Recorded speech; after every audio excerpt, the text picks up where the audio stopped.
स्वागत है आप सभी का इस गुरुकुल में फिर से एक बार।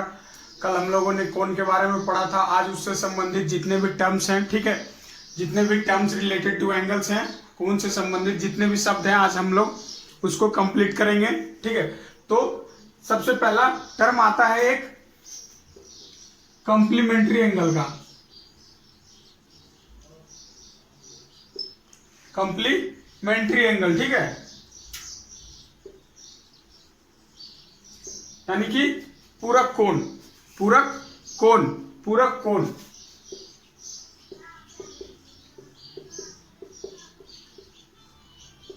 पूरक कोण कहते किसे हैं? पूरक कोण कहते किसे हैं? तो जिस कोणों का माप 90 डिग्री हो, ठीक है, यदि दो कोणों के मापों का योग 90 डिग्री हो तो उसे कॉम्प्लीमेंट्री एंगल कहते हैं। उसे कॉम्प्लीमेंट्री एंगल कहते हैं, यानी कि दो कोणों के मापों का योग अगर 90 डिग्री हो तो उनको कॉम्प्लीमेंट्री एंगल कहेंगे। ठीक है, जो लोग इस क्लास को वीडियो के माध्यम से यूट्यूब पे कर रहे होंगे, कृपया चैनल को जरूर लाइक कीजिएगा, सब्सक्राइब कीजिएगा और अपने दोस्तों में शेयर कीजिएगा। तो अगला टर्म आता है इसका सप्लीमेंट्री एंगल का। ठीक है, सप्लीमेंट्री एंगल का।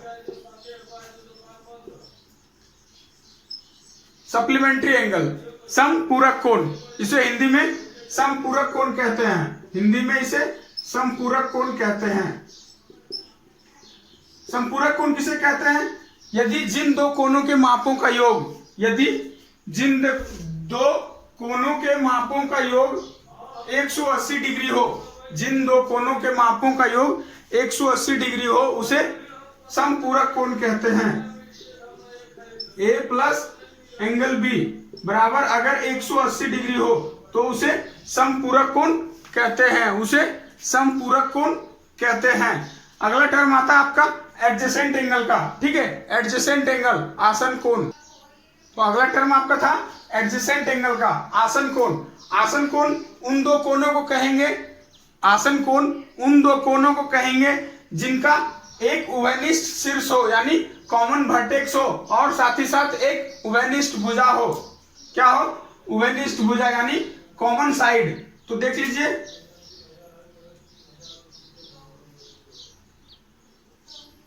यहां दो एंगल बन रहा है। ठीक है, यहां दो एंगल बन रहा है। ये आपका जो वर्टेक्स ओ है, ये कॉमन वर्टेक्स है,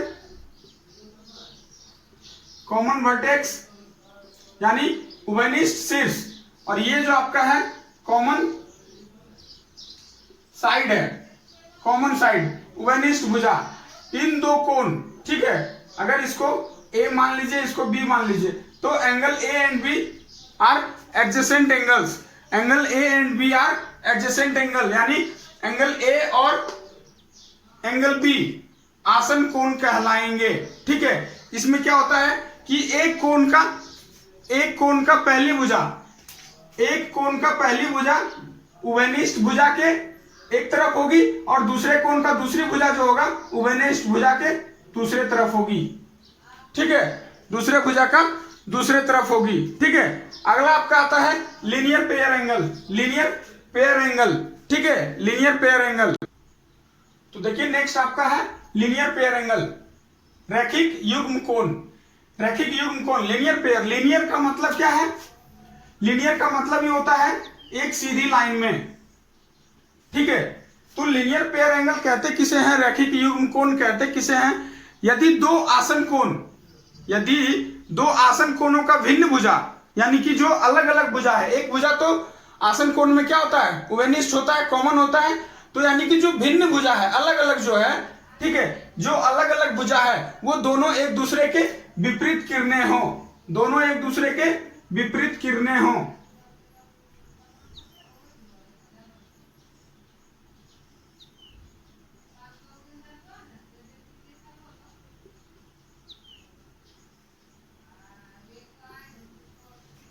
ठीक है, तो ये देखिए दो आसन कोण है, इसमें एक उभयनिष्ठ भुजा है, एक कॉमन शीर्ष है, उभयनिष्ठ शीर्ष है, एक उभयनिष्ठ भुजा है। ठीक है, तो ये दोनों आसन कोण है, एंगल पी क्यू आर और एंगल पी क्यू एस। ठीक है, और जब भी एक रैखिक युग्म कोण होगा तो रैखिक युग्म कोणों का योग जो होता है, रैखिक युग्म कोणों का जो योग होता है वो 180 डिग्री होता है। ठीक है, यानी कि दो रैखिक युग्म कोणों का योग 180 डिग्री होता है।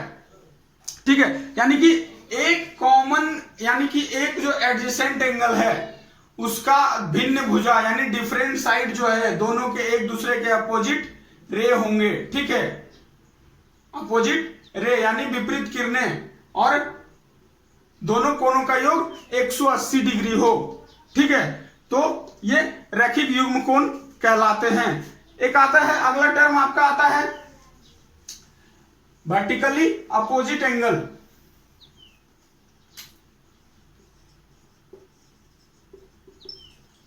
वर्टिकली अपोजिट एंगल, शीर्षाभिमुख कोण, शीर्षाभिमुख कोण। ठीक है, वर्टिकली अपोजिट एंगल, नाम से आपको पता चल रहा होगा। ठीक है, नाम से आपको पता चल रहा होगा कि ये अपोजिट, ये एक दूसरे का उल्टा होगा। आपको नाम से पता चल रहा होगा कि ये दोनों कैसे कोण होंगे।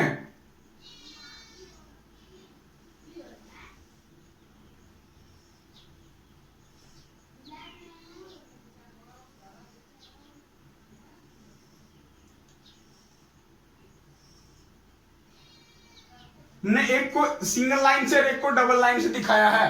दैट मीन्स कि ये कोई मान लीजिए पॉइंट है ए बी सी और ये डी, और ये कॉमन पॉइंट ओ है। ठीक है, तो एंगल ए ओ डी का वर्टिकली अपोजिट एंगल कौन सा होगा? इस एंगल का वर्टिकली अपोजिट कौन सा होगा? ये वाला होगा। तो angle BOC are vertically opposite angle. ठीक है, वर्टिकली अपोजिट एंगल, क्लियर है? ये दोनों एक दूसरे के जस्ट विपरीत होते हैं। ठीक है,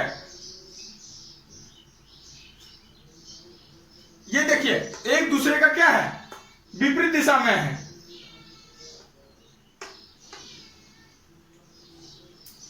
क्लियर है? वर्टिकली अपोजिट एंगल, क्लियर है? वर्टिकली अपोजिट एंगल एक समय में बराबर होता है। वो कब बराबर होता है? कब बराबर होता है? जब दो रेखाएं, ठीक है, जब दो रेखाएं एक दूसरे को काटती है, जब दो रेखाएं एक दूसरे को काटती है तो वर्टिकली अपोजिट एंगल जो होता है वो बराबर होता है। यानी कि ये एंगल AOD जो है बराबर होगा एंगल BOC का, और एंगल AOB बराबर होगा एंगल किसके? DOC का। ठीक है, DOC का। तो वर्टिकली अपोजिट एंगल एक बार बराबर भी होते हैं, शीर्षाभिमुख कोण। ठीक है, ठीक, क्लियर है? तो चलिए अगला टर्म देखते हैं। तो अगला टर्म आपका आता है परपेंडिकुलर यानी लंब। लंब परपेंडिकुलर कब कहलाता है? जब दो रेखाएं, ठीक है, जब दो रेखाएं एक दूसरे को काटती है और उस पर 90 डिग्री का कोण बनता है। ठीक है, उस पर 90 डिग्री का कोण बनता है तो वह लंब कहलाती है, यानी परपेंडिकुलर कहलाती है। जैसे देखिए दो रेखाएं काट रही है एक दूसरे को और इस पर अगर 90 डिग्री का कोण बना रही है इसके साथ, ठीक है, 90 डिग्री का कोण बना रही है इसके साथ, तो ये परपेंडिकुलर कहलाता है। यानी कि AB जो है परपेंडिकुलर टू CD। ये जो सिंबल आपका है, ये जो सिंबल आप देख रहे हैं इस तरह से ये परपेंडिकुलर का सिंबल होता है। ठीक है, ये परपेंडिकुलर का सिंबल होता है। आप कभी भी ध्यान देना, ये परपेंडिकुलर का सिंबल होता है। इसी में एक आता है परपेंडिकुलर बाइसेक्टर।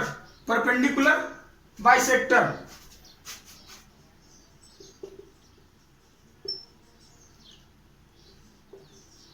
इसको कहते हैं लंब समद्विभाजक। लंब समद्विभाजक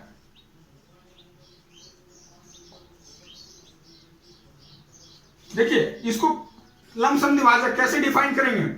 यदि दो रेखाएं एक दूसरे पर लंब हो, लंब क्या कब होगा आपको मैंने पहले बता दिया कि जब एक दूसरे को काटे और 90 डिग्री का कोण बनाए तो लंब कहलाता है। ठीक है, यदि दो रेखाएं एक दूसरे पर लंब हो, ठीक है, और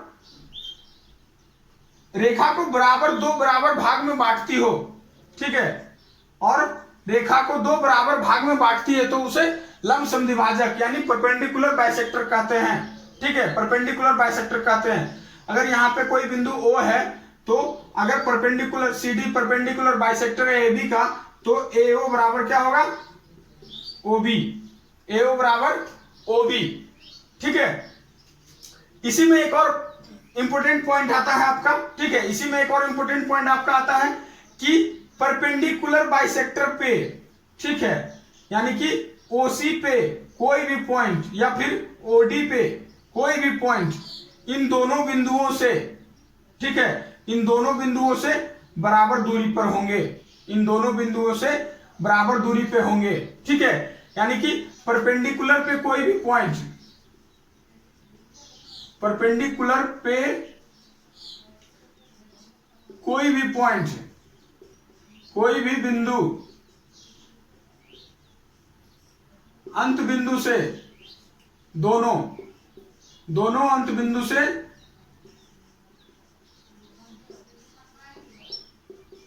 बराबर दूरी पर होंगे,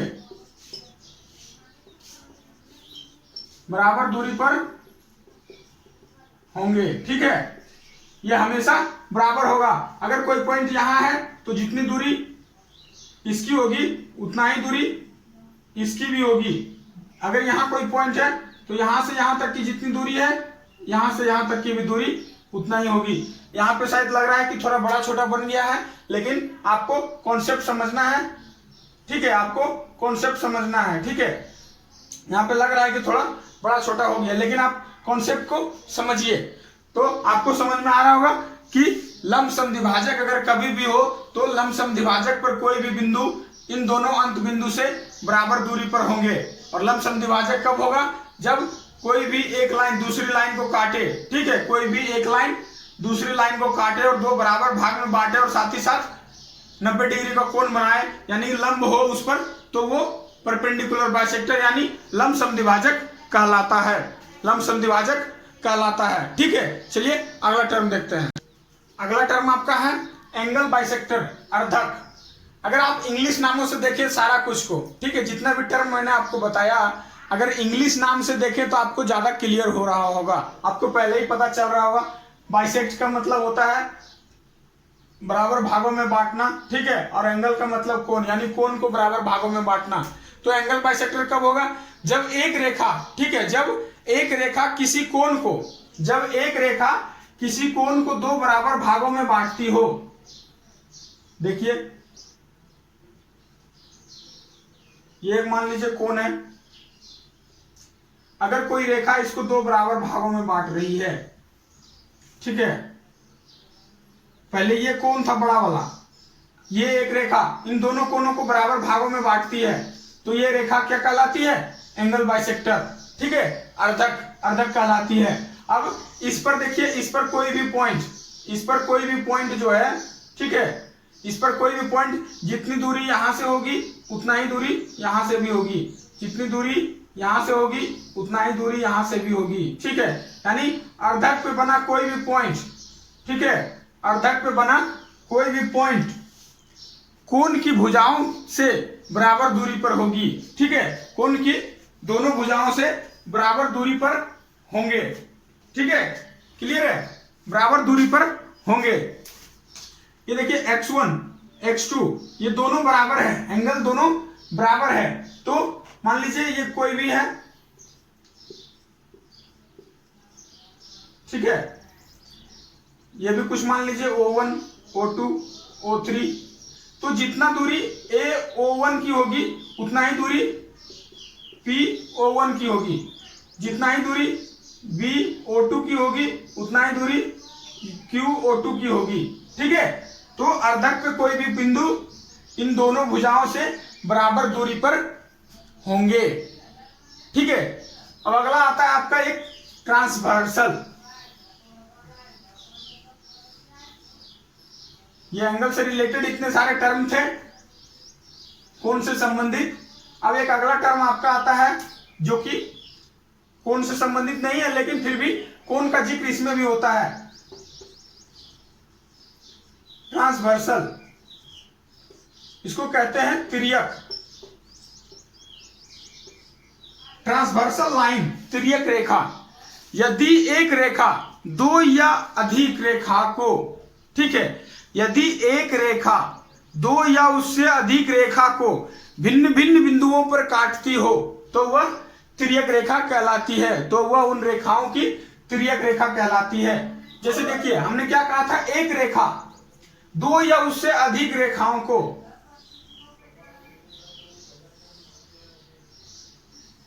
कुछ भी रेखा हो, चाहे पैरेलल हो या नहीं हो, अगर एक रेखा दो या दो से अधिक रेखाओं को भिन्न भिन्न बिंदुओं पर काटती हो, ठीक है, भिन्न भिन्न बिंदुओं पर काटती हो, तो ये जो होगा OX या फिर O1 O2 मान लीजिए इसको, ये AB है, ये CD है। तो O1 O2 जो क्या है, ABCD का तिर्यक रेखा है, ABCD लाइन का तिर्यक रेखा है। अगर दो लाइन को, अगर एक तिर्यक रेखा दो लाइन को काटती हो तो कुल 8 कोण बनाती है।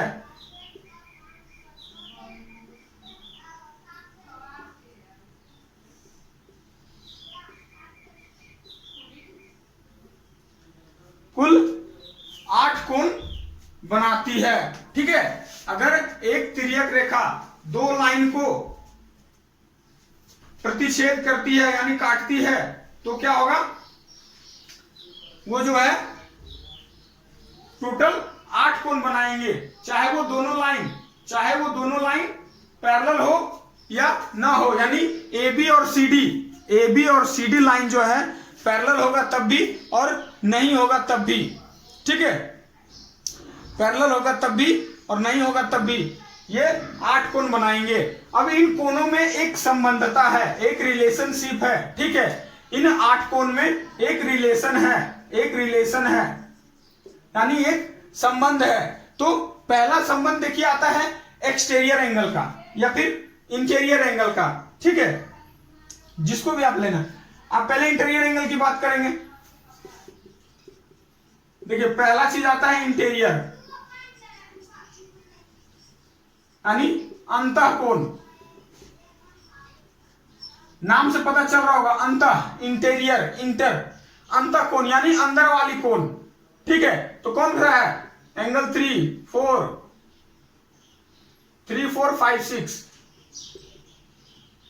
ठीक है, 3, 4, 5, 6 ये क्या होंगे, ये इंटीरियर एंगल कहलाएंगे।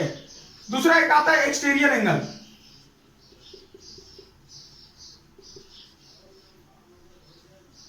यानी बाह्य कोण। नाम से पता चल रहा होगा, बाह्य यानी बाहर का। तो कौन कौन सा है, एंगल 1, एंगल 2, एंगल 7 और एंगल 8। ये इसके क्या हुए, एक्सटीरियर एंगल, बाह्य कोण। और ये 3, 4, 5, 6 इंटीरियर एंगल यानी अंतः कोण, ठीक है।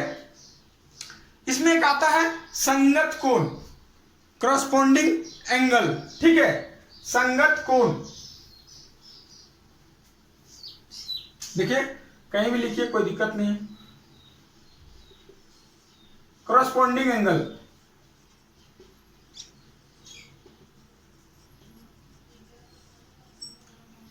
संगत कोण,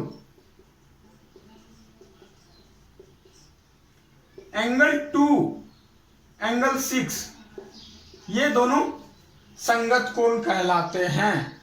एंगल 2 और एंगल 6 एक दूसरे का संगत कोण है। एंगल 1, एंगल 5 ये एक दूसरे का संगत कोण है, ठीक है। एंगल 3 और एंगल 7 संगत कोण है। एंगल 4 और एंगल 8 ये संगत कोण है, यानी संगत कोण के 4 पेयर बनते हैं, संगत कोण के 4 पेयर बनते हैं। क्लियर है। अब देखिए इसमें एक और भी, इसके साथ इसका हो गया, ठीक है, इसके साथ इसका हो गया, इसके साथ इसका भी हो गया। क्लियर है। और इन दोनों का भी हो गया, बाहर बाहर का भी हो गया, अंदर का भी हो गया। अब एक संबंध और है इसमें, देखिए एक संबंध और है, 3 का देखिए 5 के साथ, 4 का देखिए 6 के साथ, ठीक है, और 2 का 8 के साथ और 1 का 7 के साथ। क्लियर है।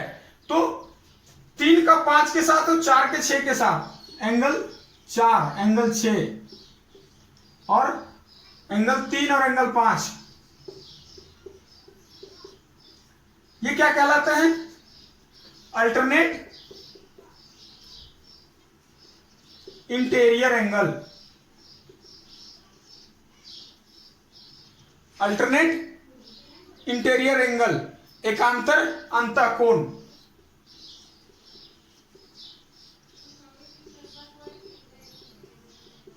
एकांतर अंतःकोण, ठीक है। ये तो अल्टरनेट इंटीरियर हो गया। अब अल्टरनेट एक्सटीरियर भी होता है, ठीक है, अल्टरनेट एक्सटीरियर, एकांतर बाह्यकोण,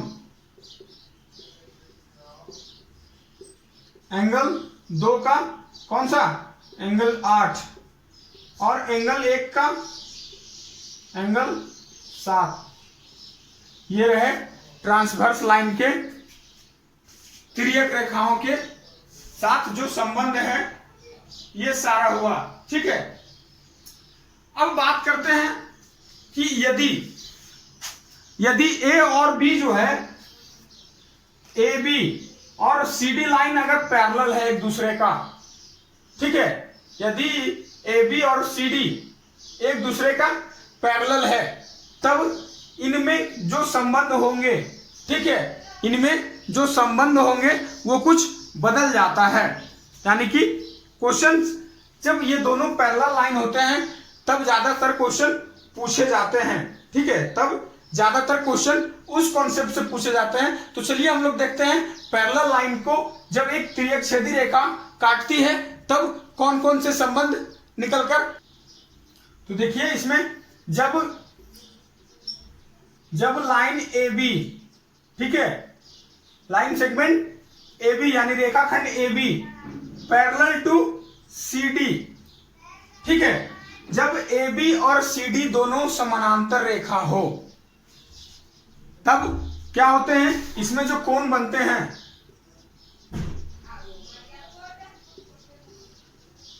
इसमें जो कोण बनते हैं तो इसमें एक बहुत सारा संबंधता आती है, एक संबंध है इनके बीच में। तो जो संगत कोण होते हैं, यानी जो करस्पॉन्डिंग एंगल हमने आपको बताया था, संगत कोण करस्पॉन्डिंग एंगल, ये जो करस्पॉन्डिंग एंगल है 1 और 5, 2, 6, 3, 7, 4, 8, ये क्या कहलाते हैं? संगत कोण। तो यहां पर क्या हो जाएगा?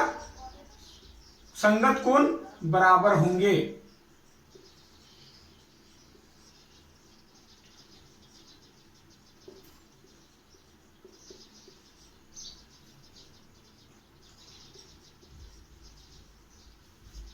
क्लियर है?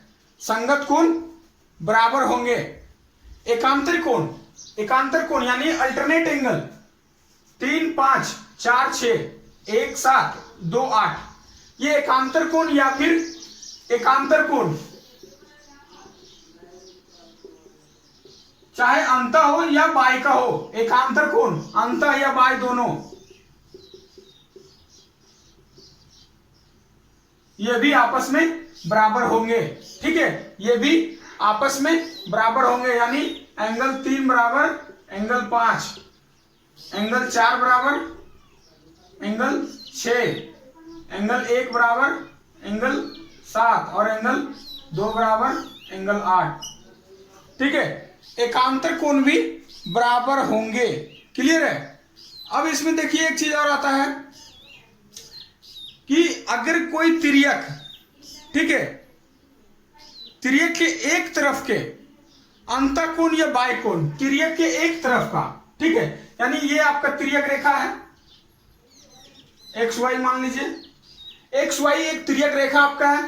तो तिर्यक रेखा के एक तरफ या फिर इधर या फिर इधर, इनका अंतःकोण या फिर बाह्य कोणों का योग 180 डिग्री होता है। तिर्यक रेखा के एक ओर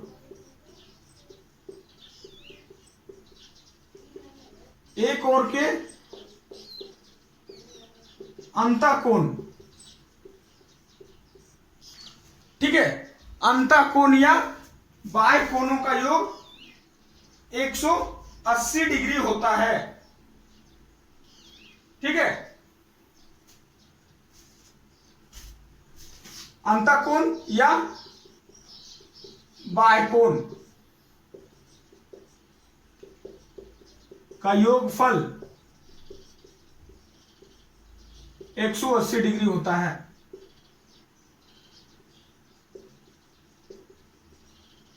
यानी कि एंगल 3 प्लस एंगल 6 बराबर 180 डिग्री,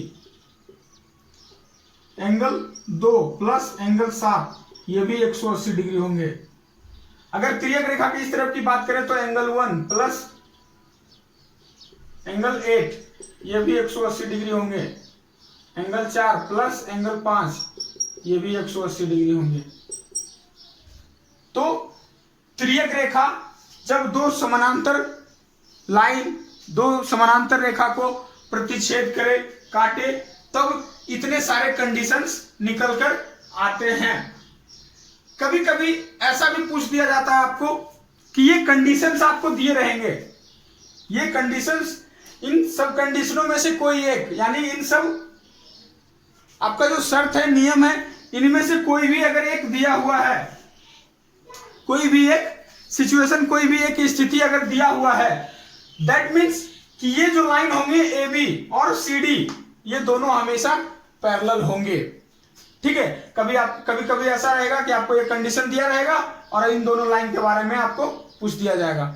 ऐसा नहीं कि इन दोनों पैरेलल लाइन है तभी आपको ये दोनों पूछा जाएगा, नहीं, इधर से भी आपको क्वेश्चन पूछा जा सकता है।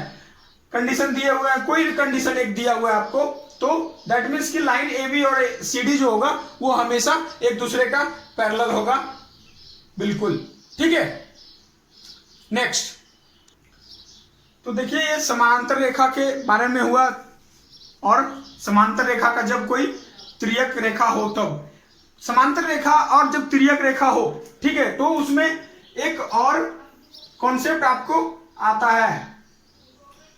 सपोज दैट ये एक समानांतर रेखा है और इसका कोई तिर्यक रेखा हो, तो इनके जो अंतःकोण है, इंटीरियर एंगल, यानी आपका इंटीरियर एंगल कौन कौन से हुए, ये और ये चार आपके इंटीरियर एंगल है, अंतःकोण है, ठीक है, ये चार अंतःकोण आपके हैं।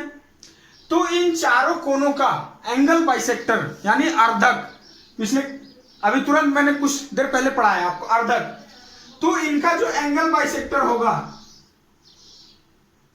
और इनका जो एंगल बाइसेक्टर होगा, ये दोनों एक दूसरे को 90 डिग्री पर काटेंगे। ये भी एक इसका नियम है, ये प्रूफ किया हुआ है कि ये दोनों एक दूसरे को 90 डिग्री पर काटेंगे, ठीक है। और इस कंडीशन में ये जो तिर्यक रेखाएं होती है, यानी चारों कोनों का जो एंगल बाइसेक्टर, चारों कोनों का जो अर्धक होगा, ये क्या बनाएंगे, एक आयत बनाते हैं, ये एक आयत बनाते हैं। क्लियर है? क्योंकि देखिए ये 90 डिग्री होगा, ये भी 90 डिग्री होगा, होगा कि नहीं, होगा ना, बिल्कुल। और इन दोनों कोनों का योग भी 90 डिग्री होगा। देख लीजिए इन दोनों कोनों का योग कितना हो रहा है, ऐसे अगर ये पूरा होता तो 180 डिग्री का हो जाता है, ठीक है, 180 डिग्री का हो जाता है, लेकिन इस कोण का आधा है और इस कोण का भी आधा है, और यहां से भी आधा है और आधा है, क्योंकि एंगल बाइसेक्टर हमने लिया है, तो इस कोण का भी आधा ही होगा ये, और इसका भी आधा होगा। तो ये जो होगा इस कंडीशन में एंगल बाइसेक्टर यानी जो अर्धक होता है वो आयत बनाता है, ठीक है। अर्धक जो होता है आयत बनाता है और ये दोनों का जो एंगल बाइसेक्टर होता है ये 90 डिग्री पर एक दूसरे को काटते हैं। लेकिन इसी में एक और कंडीशन आता है, अगर तिर्यक रेखा लंबवत हो यानी कि परपेंडिकुलर हो, तिर्यक रेखा लंबवत हो, परपेंडिकुलर हो, तब जो होंगे इसके अर्धक एंगल बाइसेक्टर जो होंगे, इसके इंटीरियर एंगल देखिए अंतःकोण, ये आपके अंतःकोण हुए, तो इसके जो एंगल बाइसेक्टर होंगे ड्रॉ कीजिए।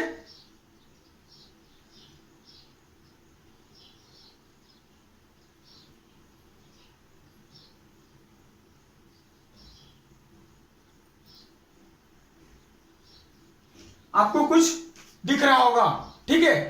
तो जब किसी भी दो पैरेलल लाइन का अगर तिर्यक रेखा लंबवत हो यानी परपेंडिकुलर हो तो उनके अंतःकोणों का जो अर्धक होता है, अंतःकोणों का अर्धक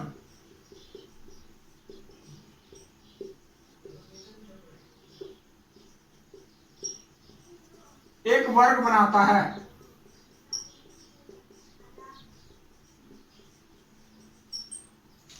ठीक है, अंतःकोणों का अर्धक एक वर्ग बनाता है।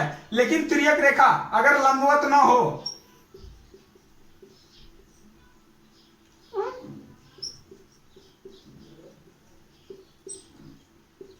तो आयत बनाता है।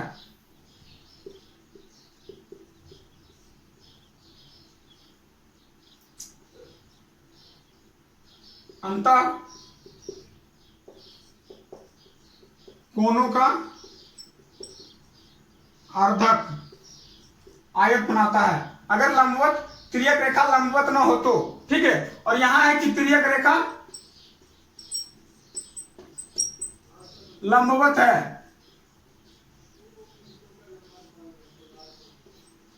तिर्यक रेखा यहां लंबवत है। अगर तिर्यक रेखा लंबवत हो तो वर्ग बनाएगा और अगर तिर्यक रेखा लंबवत ना हो तो आयत बनाएगा। ठीक है, तो ये रहे तिर्यक रेखा से संबंधित जितने भी आपके सारे कॉन्सेप्ट थे वो क्लियर हो गया है। ठीक है, अब हम लोग चलेंगे